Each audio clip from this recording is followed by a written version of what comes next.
Hello, I'm Dr. Pieczenik, and this is Steve Talks. Today I want to talk about the successful trip of Trump to Davos, Switzerland. That's the first time a president of the United States has literally gone to Davos and explained to these miscreant individuals what it is that our country is about. Now, why do I say miscreant? For the most part, Davos is just a cover for a corrupt country and corrupt individuals. Let me explain. I know Switzerland. I traveled all over Switzerland. As a matter of fact, I went to Swiss boarding school for a couple of weeks. And guess what happened? Yours truly was kicked out because he refused to follow the orders of wearing a tie and a jacket.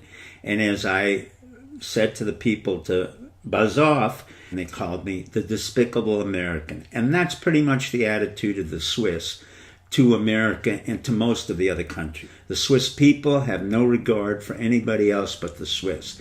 They have a town called Zug where you can come in, and if you're marked rich and you're exonerated by Bill Clinton for irregular financial irregularities, you can go and live in Zug and nobody will bother you. As a matter of fact, most of the people in Davos are criminals or human rights violators. Switzerland is comprised of three areas: the French, the German, and the Italian. It has a country that's filled with individuals who've never seen war. And over 300 to 500 years, they've maintained their neutrality. Well, what does neutrality mean in Switzerland? It means nothing but corruption. It means that Switzerland will ally itself with anyone and everyone in order to make money. Am I being facetious? No. During World War II, Switzerland was an ally of the Nazis. In fact, it used to say that Hitler could not invade Switzerland because of the large mountain passes. The truth of the matter was that Switzerland was a strong ally of the Nazis. Nestle, the great corporation that gives us coffee and chocolate and all this other nonsense, was carrying the Nazi flag until the moment we invaded Normandy, and then they switched to the American flag. There's a company there called Accenture, which seems to be very proper and very self-righteous. It's a $35 billion company, which is located, it's an American company located in Ireland so that they don't have to pay our taxes. Guess what its real name was? In 1988 and 89, I had to take over the Maryland Savings and Loans Banks. And guess what Accenture was at that time? It was Arthur Andersen. And Arthur Andersen was convicted of 2,000 felonies for having financial irregularities. So you have a company here called Accenture, which separated from its original corrupt base, which was Arthur Andersen. Then we have Novartis. Then we have Hoffman LaRoche. We know all about Big Pharma. Then we have two African leaders who are there, who are criminals.